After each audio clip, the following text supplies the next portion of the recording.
Gotta get going, well I can't stay here long now, 'cause I'm tired of the way I've been dogged around.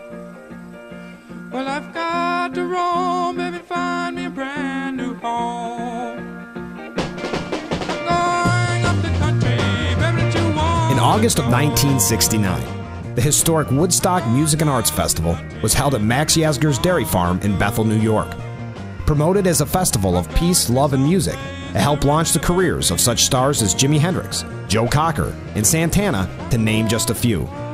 Since that time, the legend of Woodstock has only grown through the release of documentaries, albums, anniversary concerts, and even a museum housed on the original grounds of the event. In January of this year, original Woodstock promoter Michael Lang announced that the 50th anniversary festival would be held on August 16th, 17th, and 18th at Watkins Glen International. Today we are joined by Mr. Lang to go over some of the questions that you, the residents of this area, have regarding this historic event. I will also be joined by Assemblyman Phil Palmesano, Congressman Tom Reed, the mayor of the village of Watkins Glen, Luke Leszyk, and WYDC-TV Big Fox reporter Rachel Midey to ask questions that they have for the organizer of Woodstock 50. Much like the recent public forum held in Watkins Glen, this is a public forum of the airwaves, addressing the issues and concerns that you, the residents of the Southern Tier, have. I'm your host, Frank Acomb. Let's begin the Frankly Speaking Woodstock 50 Radio Forum. I'd like to welcome Michael Lang to the broadcast. Starting with the basics, how long have you been planning Woodstock 50, and how did you come to choose Watkins Glen International as the home for the festival? We've been planning Woodstock 50 since 2016. And, I've always felt that Woodstock belongs in New York, and we were looking for a facility that was large enough to hold the kind of event we had in mind.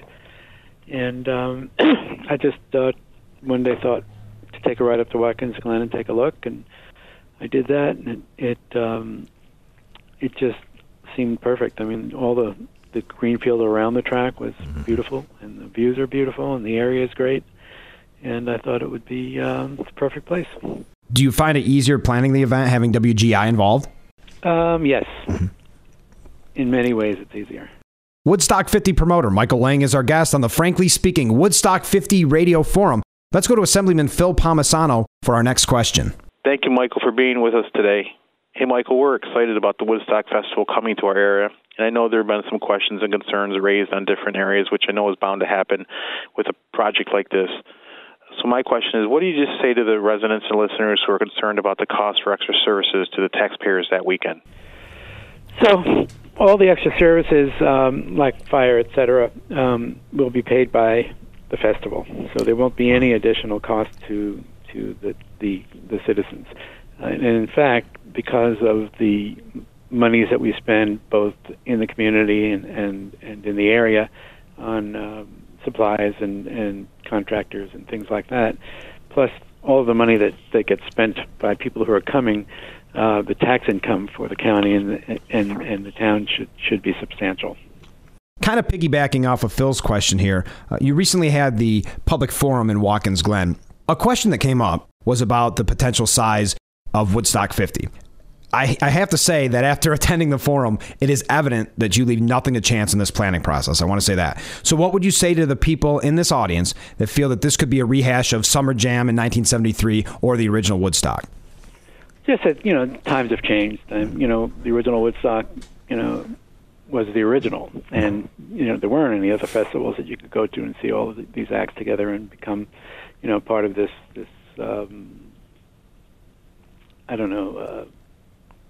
town, if you will. It was the second largest city in New York.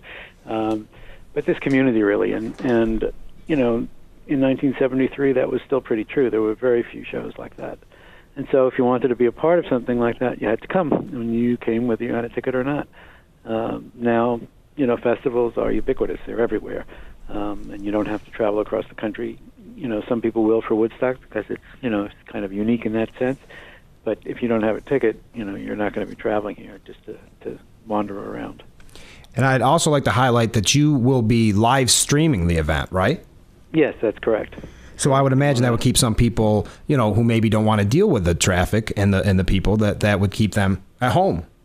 Yeah, And we're even exploring the idea of putting into some theaters so there can, be group kind of celebrations with us. You're listening to the Frankly Speaking Woodstock 50 Radio Forum. We now go to Congressman Tom Reed with a question for Michael Lang. Oh, well, first of all, it's going to be a great event, in my opinion. I think it's going to be highlight a showcase of our area on the national stage and maybe even internationally. And it seems like it's growing in interest and energy, so that's a positive thing. But I think there's legitimate questions that are being asked. Some folks have offhandedly asked me, like how are they going to take care of the traffic? How are they going to, take care of getting the food and supply and things out there? Security, obviously, is a risk. But I guess the question I would ask, and this comes off the heels of last year's Fish concert, is, if you do have an emergency situation, how are you preparing beforehand to demonstrate, that all those, God forbid something bad happens or a storm occurs or something of that nature, that you have the contingencies well laid out? And I think that's a good question to ask in the sense of you have time now to prepare and then make sure that everybody is aware of what those contingency plans are. So I hope it never happens, but always have to be prepared, in my opinion, as for these events when you get that size of an event together. Well, the contingency plans are that, if in case of something like a tornado, you do an evacuation, hopefully temporary, and then you bring people back on to the site. In terms of kind of launching the festival on another weekend, that's just not possible. Our next question comes from the Village of Watkins Glen Mayor Luke Leszyk. Well, one of the things I'd like to ask is if there is something in place that if this is detrimental to our village, if this does damage our village, is there any financial help for us to recover, that on Monday you don't pick up your stages and you're gone and we're left holding the bag? So, good question. We're heavily insured for anything and any damage that is caused by the festival or our attendees. So there is certainly recourse, and we're starting to pick up our stages on Monday, but we won't be out of there for several weeks. But we're always available. We're not disappearing. I'd like to change it up just a little bit and talk about the artists performing. It must be difficult with today's performers to get this many stars together for 3 days. It is, yeah. And we kind of had a shortened time period, but we found everybody's, sort of very interested and excited about being a part of it. So, while it's not, an easy thing to do because of the way you have to juxtapose timing and stages and things like that, we've pretty much gotten everything that we wanted and think we have an amazing show for everyone. Oh, absolutely. Now, what do you think that says about the Woodstock legacy, that these young artists that weren't even born in '69 or not even close want to be such a part of this? Well, I think it's just its legacy. It's exactly right. It represents a lot of things to a lot of people, but mostly, it's about peace and music and social activism, and because it was the first and really the kind of blueprint for all festivals that followed.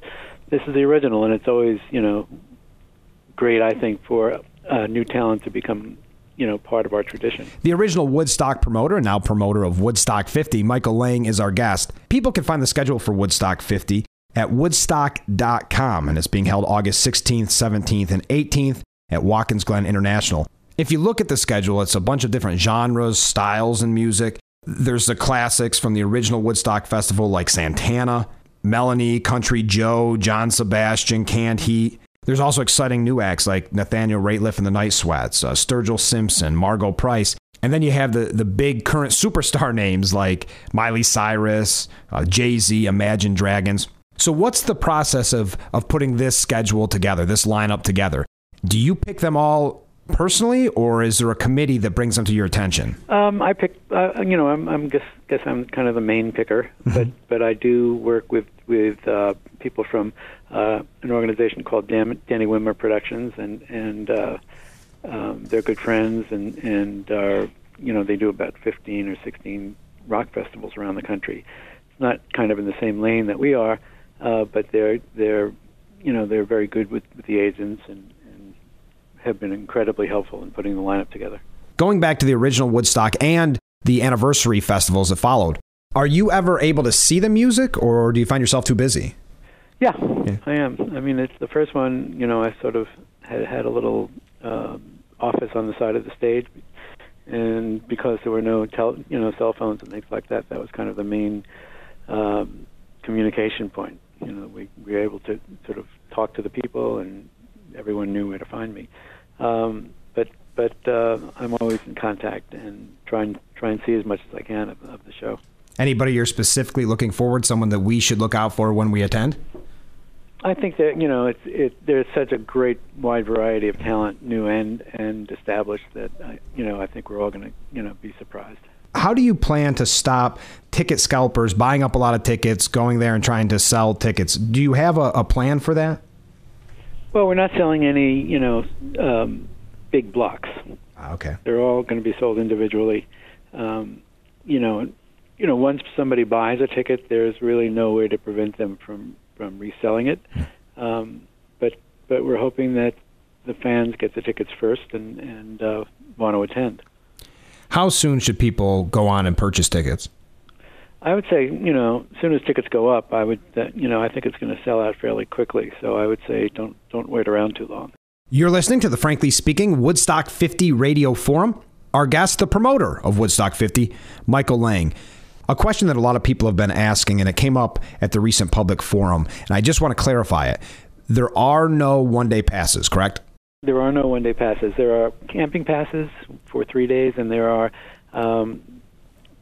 3-day tickets without camping. But those are the only two things that are available. When will campers be allowed to move into the track to set up? So we're opening on Wednesday for early arrivals for people who want to come early and camp. And so we're open Wednesday and Thursday, and then the official kickoff is on Friday. And when will campers be asked to leave? People are welcome to stay overnight. Some people will leave on the evening of Sunday, and many people will leave on Monday through the day. And when does the music start and stop each day? Is it an all-day, all-night thing? No, not well. In a sense, the main stage is open at 11 and close at 12 on Friday, 1 on Saturday, and 12 on Sunday. There is a small stage within one of the villages, and maybe a dance stage, and that music will go probably till 3 or 3:30. For the people that don't camp and leave each day, maybe staying at one of our local inns or hotels, what is the parking issue going to be like? They'll be able to park very close to the site. Okay. And walk in. You're listening to the Frankly Speaking Woodstock 50 Radio Forum. For our next question, we go to WYDC-TV reporter Rachel Midey. Hi, Michael. Thank you so much for joining us today. Do you plan on having local vendors involved at Woodstock 50? There will be local vendors, absolutely. And we'll be hiring locally for personnel to work on the festival. And we're planning things like farm-to-table stuff, so we'll be sourcing foods locally. We'll be showing off the wines that are made in that area of the state. We want to really involve the community in every way we can. Woodstock 50 promoter Michael Lang is our guest on the Frankly Speaking Woodstock 50 Radio Forum. We're all assuming this is going to be a very successful event. So could it turn into a yearly thing? No, we're not planning on making this into a yearly event. We're planning on traveling it around the world to a different country every year with the same social messages. And then we could come back anytime, 3 or 4 years or 5 years down the line. We could come back and repeat, but it won't be yearly. Just before we go, what would you say to some of the concerned residents to ease their mind? It's being done in such a professional way. We have such a great staff and team put together for it. The music is wonderful. The social issues, I think, are things that concern us all.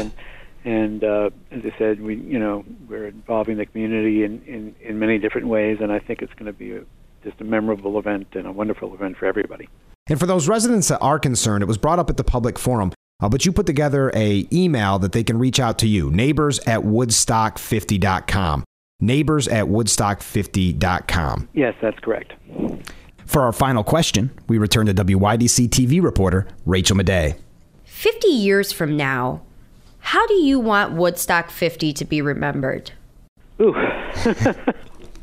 It's just a great reminder along the way of a lot of the concerns that affect us all on the planet.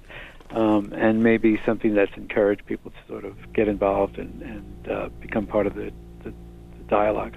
Original Woodstock promoter and now promoter of Woodstock 50, Michael Lang has been our guest. Thanks so much for your time today, and we'll see you at the festival. Thank you very much. All right, bye. Bye. If you were one of those concerned residents before our talk with Michael Lang, I hope that helped ease your mind. If you were one of the people that were excited about it, like me, I hope you're even more excited now. Thank you to everybody who sent me questions to ask Michael Lang. I'd also like to thank those who were involved in asking the questions during the program. Congressman Tom Reed, Village of Watkins Glen Mayor Luke Leszyk, WYDC-TV reporter Rachel Midey, and Assemblyman Phil Palmesano. And an extra special thank you to Assemblyman Palmesano for making this interview possible. It would not have happened without him. Again, to find out more and to see the lineup and find out about ticket information, it's woodstock.com, woodstock.com. And if you have questions for the producers of Woodstock 50, you can email neighbors@woodstock50.com, neighbors@woodstock50.com. This has been the Frankly Speaking Woodstock 50 Radio Forum. I'm your host, Frank Acomb. Thanks for joining us.